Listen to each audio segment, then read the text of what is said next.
It's me. We're on. Wonderful. If the children would like to go out, they're going with Tony and Anne this morning. So Anne is over there. She will direct you in the right direction through that door. Have a wonderful morning. Enjoy yourselves. It's really great to be with you all this morning. I've made it through my first week and I'm still here with you all. And that's a good sign to start with. One of the wonderful things that I get to do this morning is to share with you guys the Connect groups that we've got coming up. And we're going to watch a short video clip first about Connect groups, and then we're going to go through some of the details for them. So, Joss, if we can play that clip, and then we will be back on.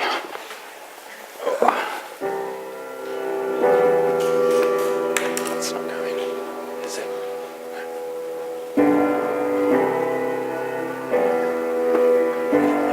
Hit the output button.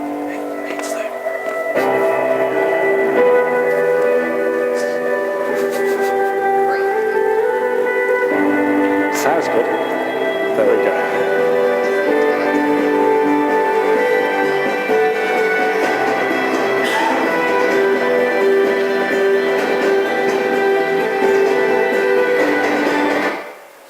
We'll try again.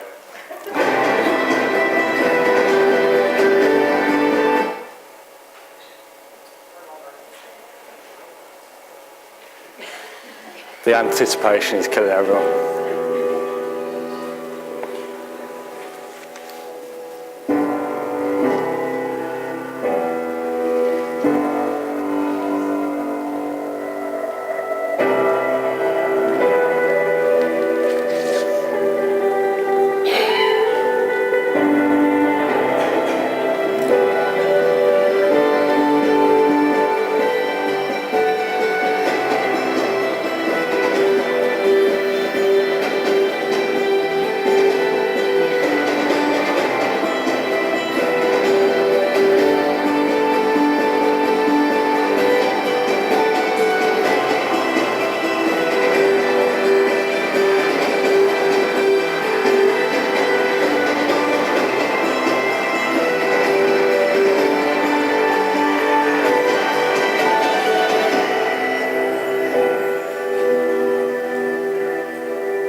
Hopefully, all of you will have had a booklet as you came in this morning on your seats. If you didn't, what seat did you sit on?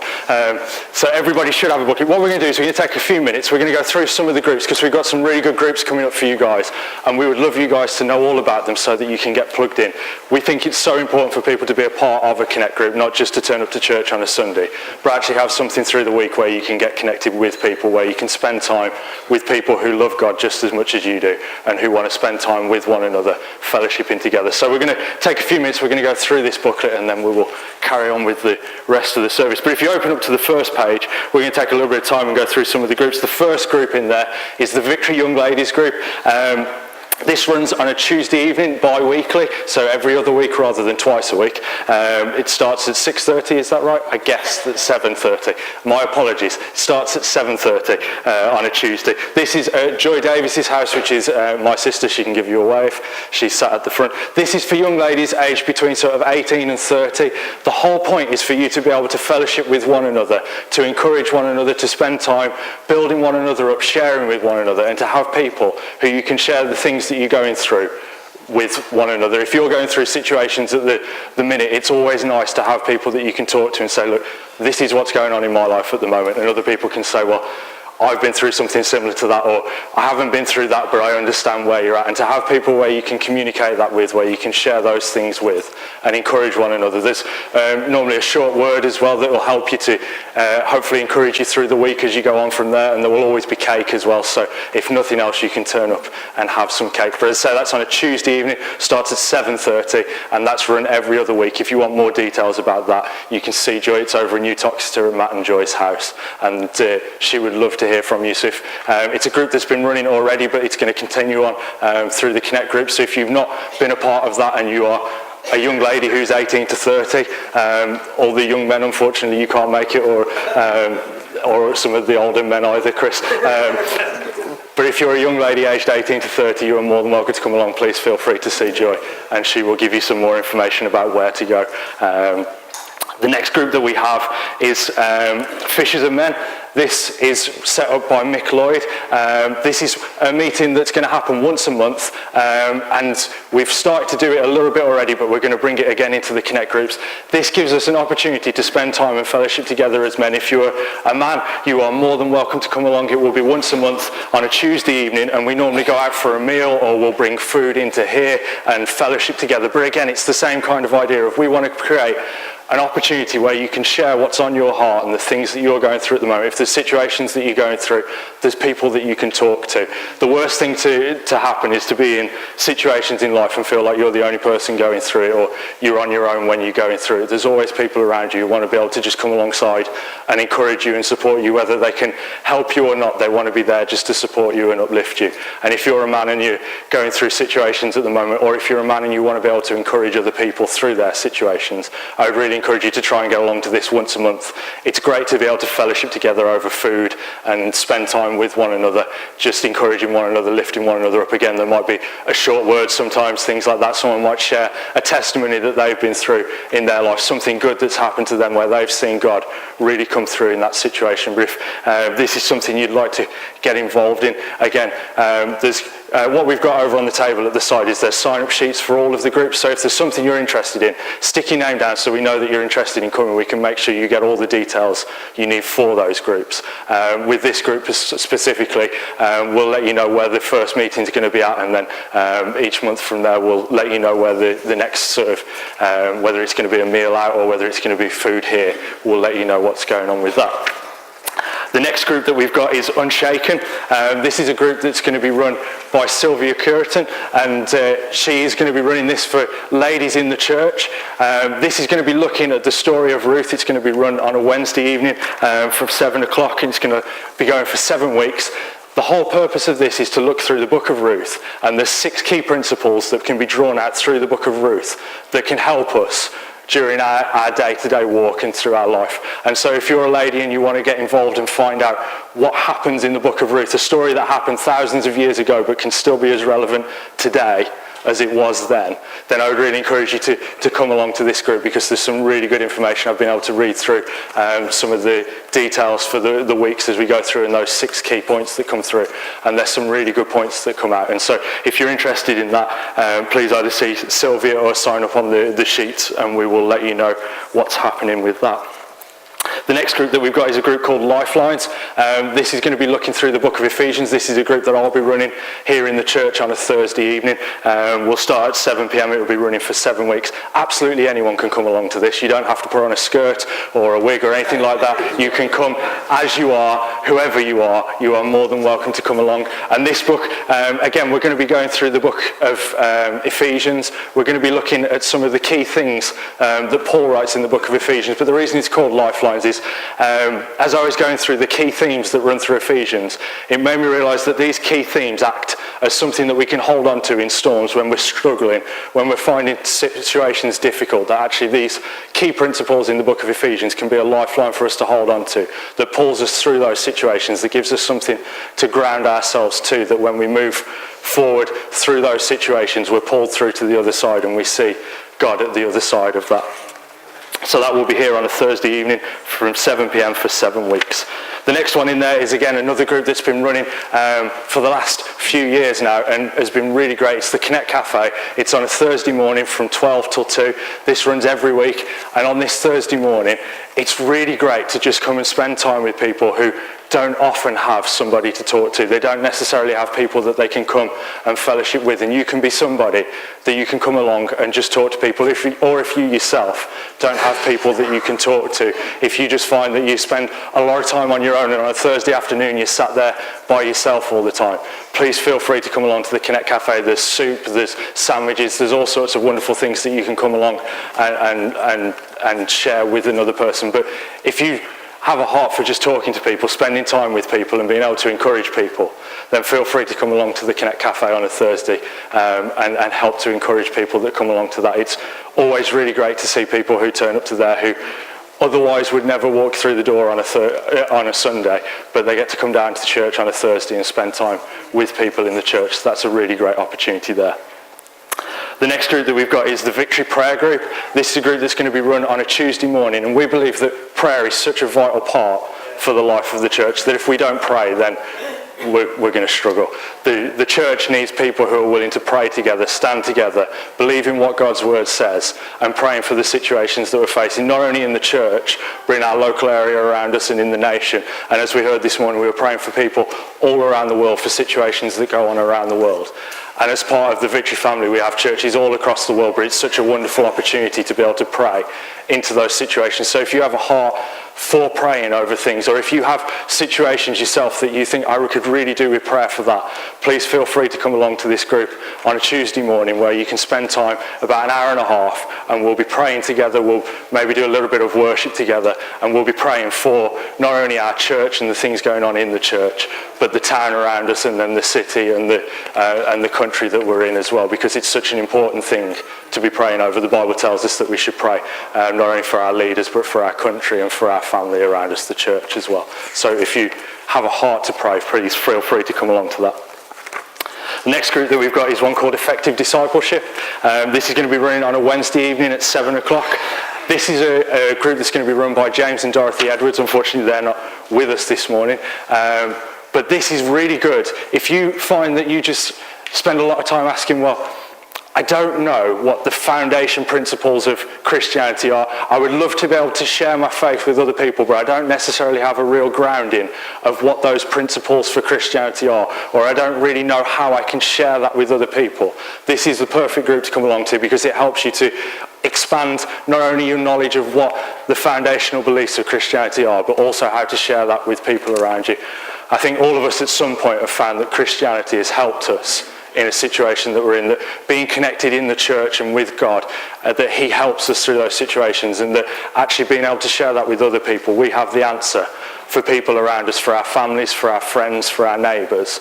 But knowing how to share that with people, and knowing and truly understanding what it means to be a Christian and then be able to share that with people around us is such a vital part of being part of the church life. So if that's something that you're interested in, then I would really encourage you to come along to that. That would be such a valuable group to come along to.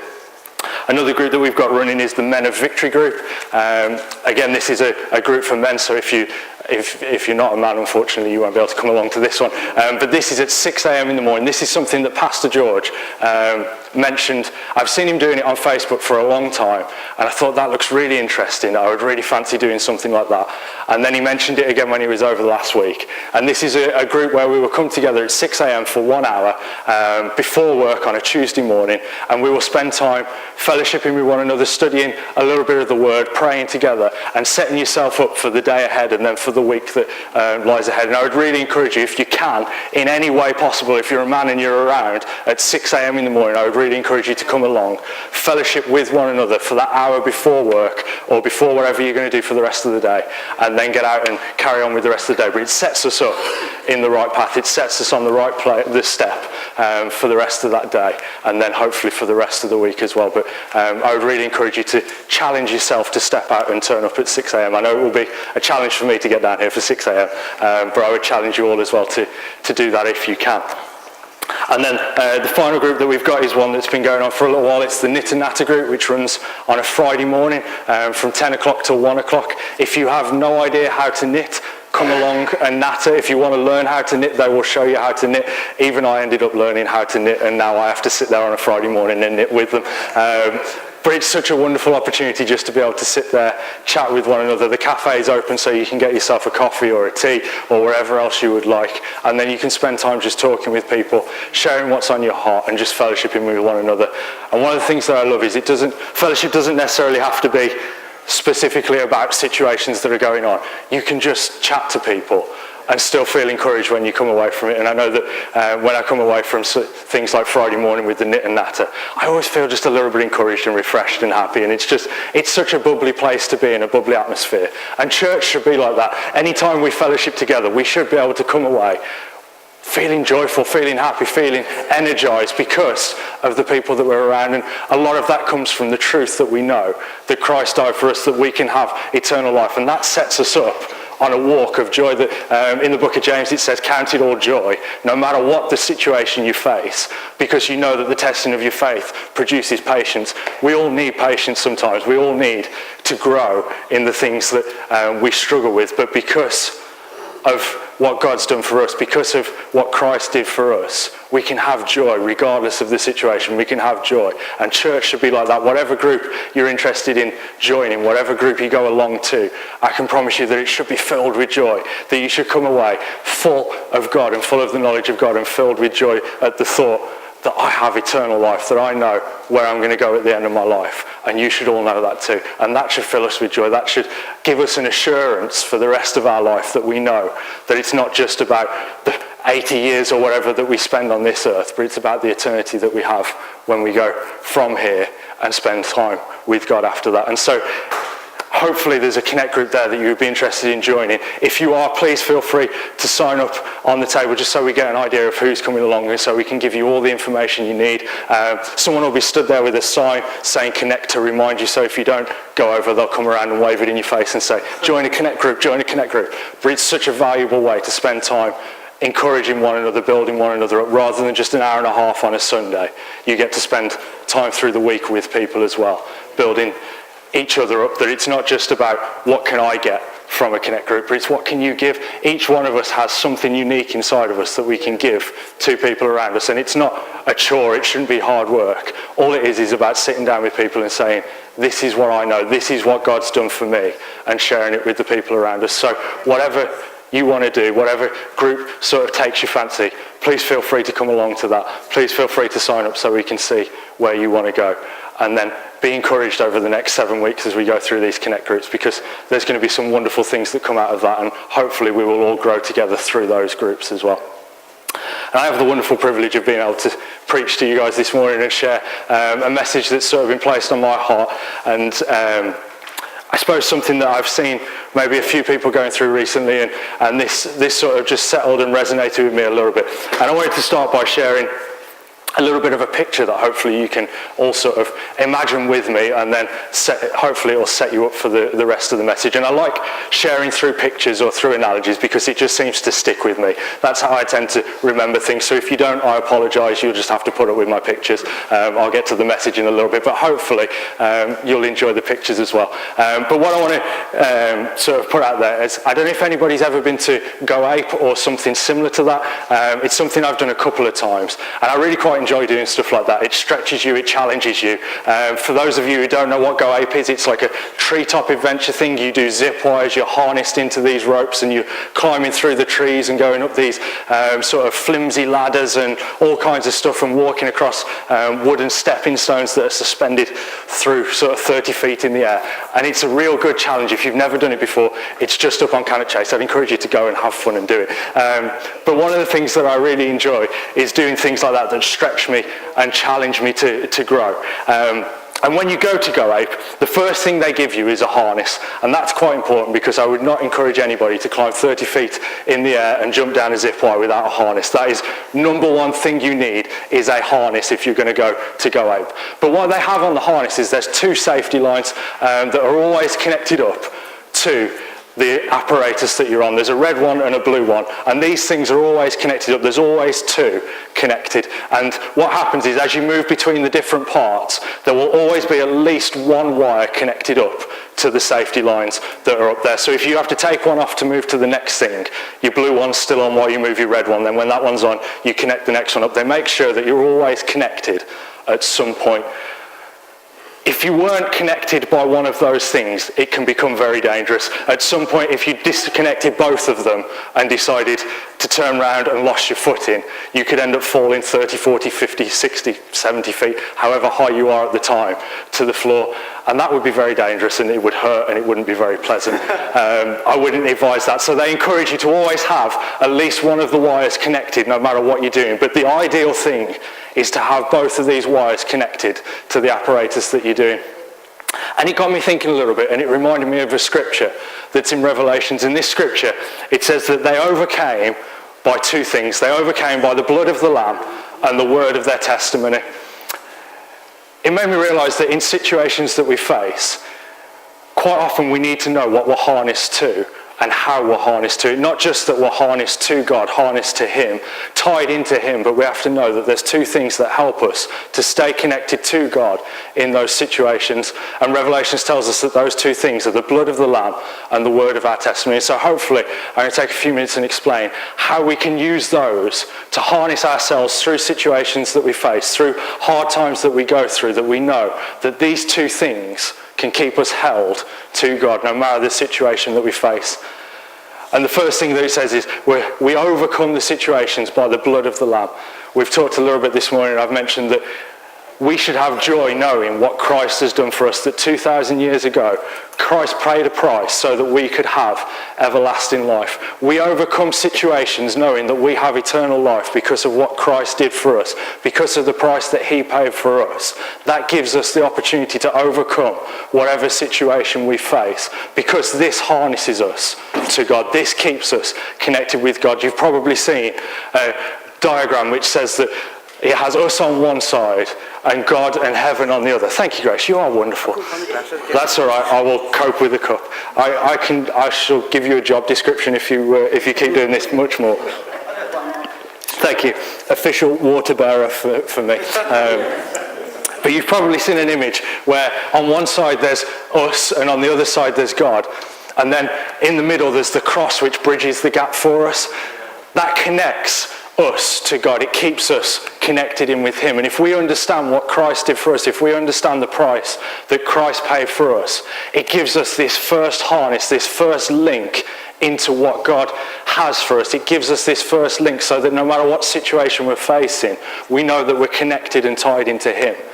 And then the second thing that it says is that not only do we overcome by the blood of the Lamb, but by the word of our testimony. Our testimony is the things that God has done for us. Our first testimony should be the fact that we got born again. If you've never been born again, if you've never accepted God in your life, I would encourage you to consider it, to think about the things that God's done for you, and to say, you know what, God, I know that you died for me so that I could have everlasting life, that it doesn't matter the situations that I face or the sin that's happened in my life, because I know that you've paid the price for me. That's the first part of our testimony, but that's the beginning of our testimony. And then from then on, we can see the times where God was faithful in our situation, that we can stop and look and say, you know what, this was an instance where I was going through something that I was struggling with, but God came through that situation.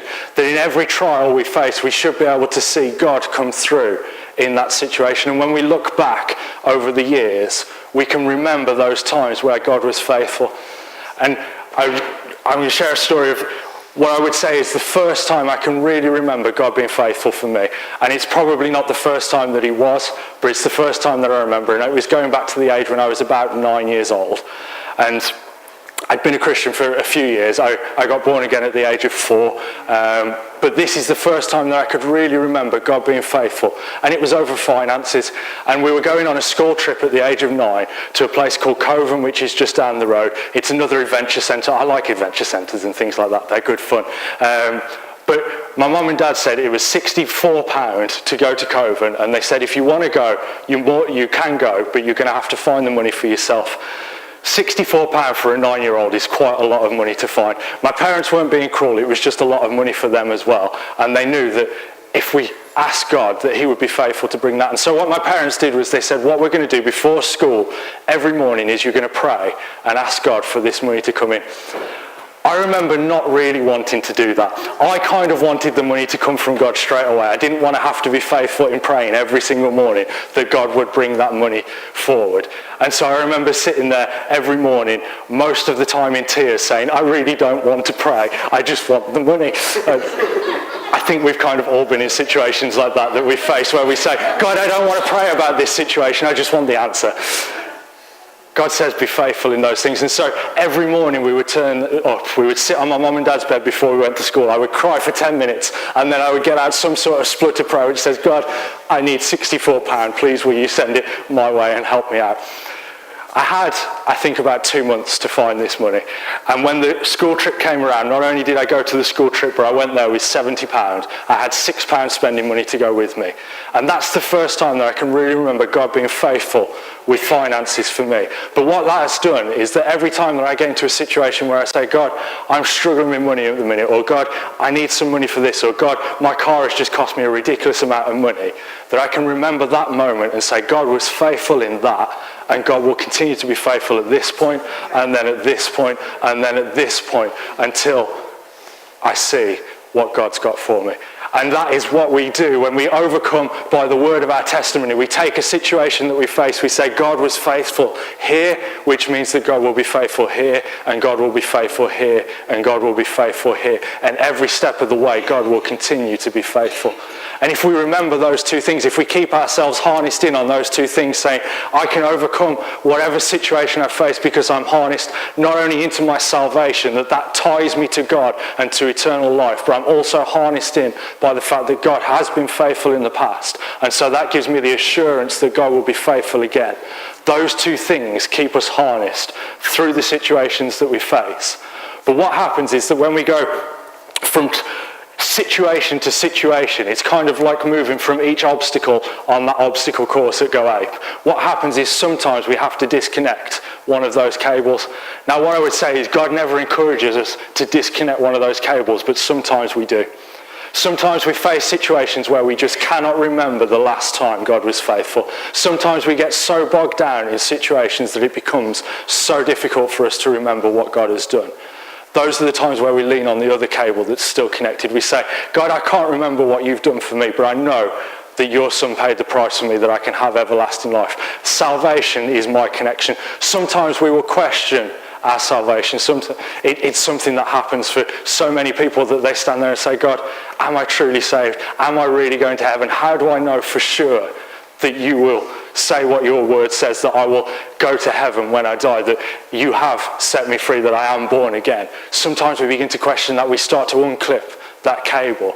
That's when we can look back at the times that God's been faithful to us, that we can say, God, I saw you move at this point, and I'll see you move again. We sung that song again this morning. I love singing that song because it just seems to resonate so much at the moment, that whatever situation we face, God was faithful then, God will continually be faithful, and that we have a choice about how we connect to God. And if we choose to connect both of these things to God, that will help us through that situation. That if we say, God, I know I can overcome whatever situation I face, not only because of what you've done for me, but also because of the salvation, the price that Jesus paid for me. We keep those two things connected. That helps us to navigate each obstacle that comes our way. The interesting thing that I found about Go Ape is that a lot of the time, you don't actually need your harness. Let me explain that a little bit. What I'm not saying again is that you can just go up there without the harness, but most of the time your feet are on something that is solid, that you can walk across, and that the harness is there as a safety line, not as something that you are dependent upon at every step of the way. Quite often our faith is a bit like that. That we have these two safety lines, that the blood of the Lamb and the word of our testimony, what Jesus did for us and what God is continually doing for us, is constantly there, but we don't lean on those all of the times. The times that we tend to lean on those are the times that we're struggling, the times where we need God to come through. And it's a little bit like that at Go Ape, that the time that we need our harness is where we've got to step out and trust our harness to come through. It's normally when there's a zip wire or something like that, that you've got to step off from the firm platform. You've got to be willing to take that step and go, you know what, I think my harness will hold. I trust my harness will hold because Go Ape has told me it will. So I will trust in that. And we take that step and go for it. That's when we have to put our trust in those two wires that are connected up, that keep us connected. And it's the same in our faith, that when we hit situations where we have to step out, where we have to take that step and say, you know what, I'm trusting that God will come through in this situation because of these two things that keep me connected to God, because of the salvation that I have, and because of the things that God has done for me in the past and continues to do. That when I step out in those things, it's the most challenging time, but it's the most rewarding time. It's always that way. I go out, the most challenging time is the time where you have to jump and step out and trust your heart harness, but it is the most rewarding time because it's where you see the most excitement, the most fulfillment. And we did a similar thing like Go Ape with the youth a few years ago. We took a bunch of sort of 13, 14, 15-year-olds round a treetop adventure. And there were several different responses to it as we went round. And I would say there was probably 4. The first response was someone wouldn't even put the harness on. They were so scared they would not physically get the harness on to even try and go up there. The second response was that they got the harness on, got up onto the treetop, and when they took the first step they thought, I can't do this, started to panic, ended up falling off the thing that they were on, but their harness held them, and then they ended up giving up and going off somewhere else. The third response was there was a young girl who was near me as we were going round, and she cried almost the entire time. There was tears streaming down her face, but she said, I'm going to do this, no matter what, I'm going to do this. And she just stood there, she was shaking at times, there was tears pouring down her face, but she said, I'm going to do this. And she carried on and got around that course.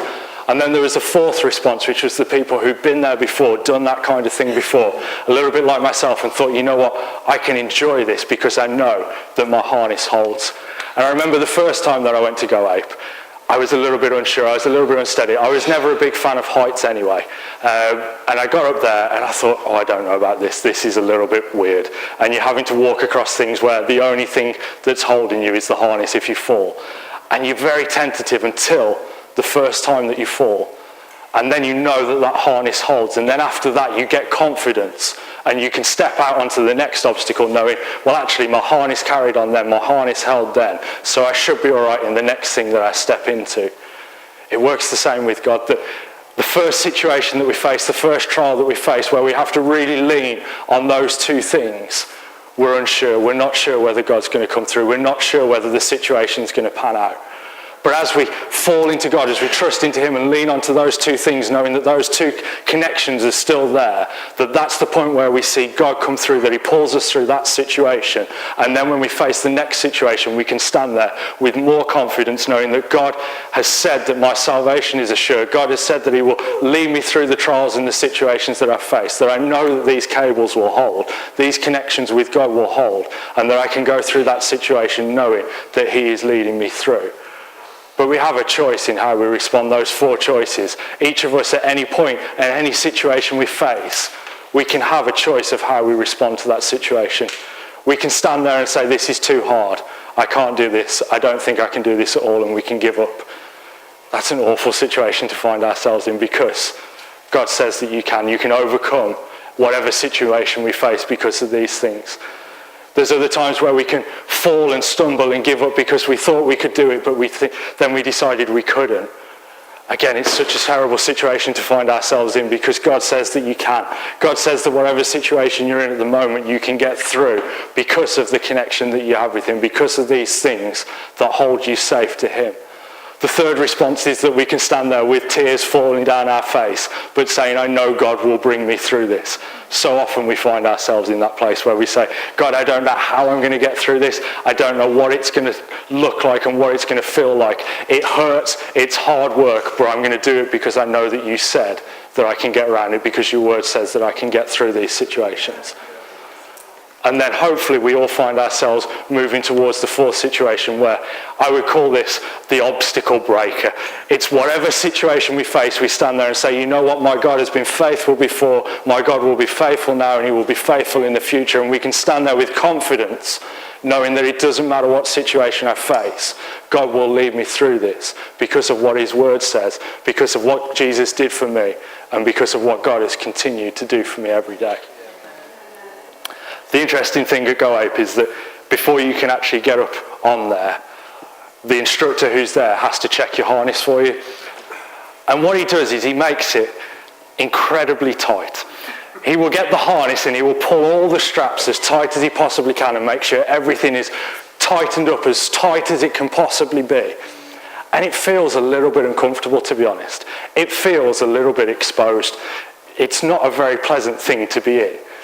But what happens is, when you then need that harness, when you're up doing the things and you fall and those cables catch you, that harness doesn't move because it's set in place. It's been locked in tightly to you, and there's no give, there's no room, and so it holds and it keeps you safe. If you go up there with the harness loose, thinking this is a little bit more comfortable, it's a little bit more easy, it doesn't feel quite so revealing, you can loosen off the straps, but as you fall, what happens is the harness then slides up and becomes very, very painful.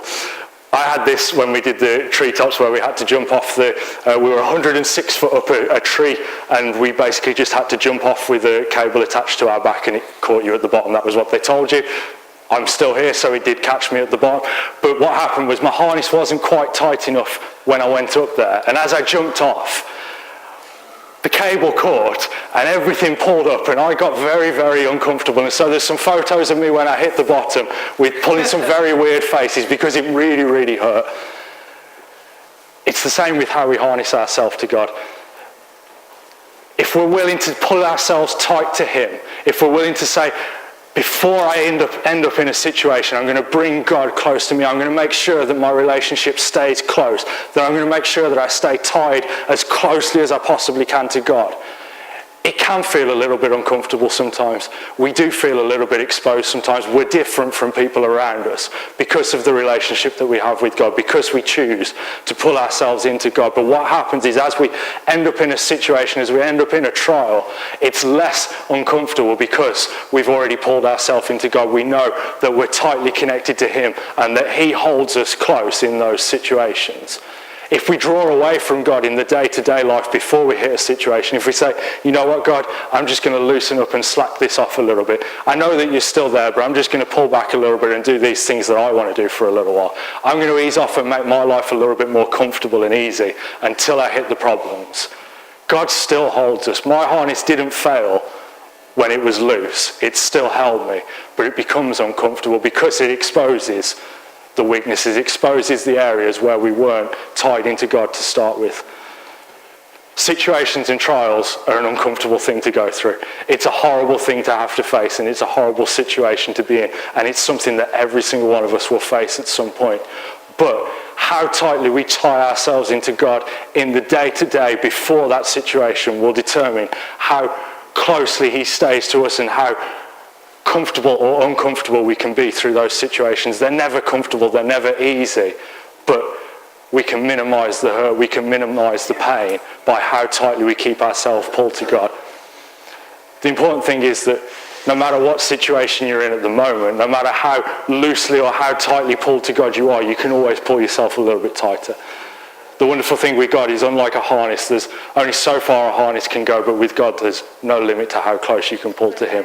There's absolutely no limit to how close you can get to God and tie yourself into him. And the more that you do, the more that you pull yourself into him, the more you know that you're safe when those situations fall, not only because of that harness, which is God around us, but because of what Christ did for us, because of that salvation that we have, and because of what God continues to do for us daily, because of the testimony that we have. I'm going to wrap up, but I'm going to remind you of a story of Elijah in the Bible where he was in a cave and he wants to hear from God, and all of a sudden there's a massive earthquake, and then after an earthquake there's a landslide where all these rocks start to fall down off the mountainside, and then after the landslide there's a fire, and then after the fire there's a raging wind. And the Bible says that God wasn't in any of those things. But it said after the fire and the wind and the rain and the earthquake, that after that came a still small voice. And that was where God was. When we're at the Treetops Adventure, there's always an instructor that follows around with you and keeps an eye on you. And when you fall off, when you have to hang on to those two cables, he doesn't instantly come along and grab you and pick you back up and put you on, but he always keeps a watchful eye of what's going on. God doesn't send the situations that you go through. God doesn't send the earthquakes and the fire and the wind and all those horrible situations that we face. God doesn't send those things, but God keeps a watchful eye. It says in the book of 1 Kings, when it's talking about this story, that these things happened in front of God. He saw the things that happened, but this wasn't where his voice came from. His voice came in the still small quiet that came after all of the things. We have a choice about how closely we pull ourselves to God, and if we keep ourselves tied into him, then we hear his still small voice that speaks to us. We hear God reveal himself to us. There's a verse in Psalms that says, my heart is steadfast, O God, my heart is steadfast. The Passion Translation says, my heart is quiet and confident. And I really love that version of it, that it's not about how loudly we scream through the storms, but it's about having the assurance that through the storms, we can be quietly confident that God keeps us safe. We can be quietly confident in the knowledge of our salvation. We can be confident in the knowledge that God was faithful then, and God will continue to be faithful at every step that we go through, in every situation we face. God will be continually faithful. So my question to you this morning is, firstly, how tight is your harness? How tight do you pull yourself to God? How close do you keep yourself in the day-to-day so that when you face a situation, you're not then having to tighten yourself up in that time? And my second question is, have you got both of your cables connected? Are you leaving one flaying around? Are you forgetting what Christ did for you 2,000 years ago? Are you forgetting about all the things that God has done for you in the past and will continue to do? Or are both of your cables connected up? And my challenge for you this morning is strap up a little bit more. Tighten yourselves a little bit tighter with the harness. Pull it as tight as you possibly can. Because in whatever situation you face, if you can pull yourself that little bit closer to God, if you can say, God, I know that you've been faithful in the past and you will continue to be faithful in every situation that I face.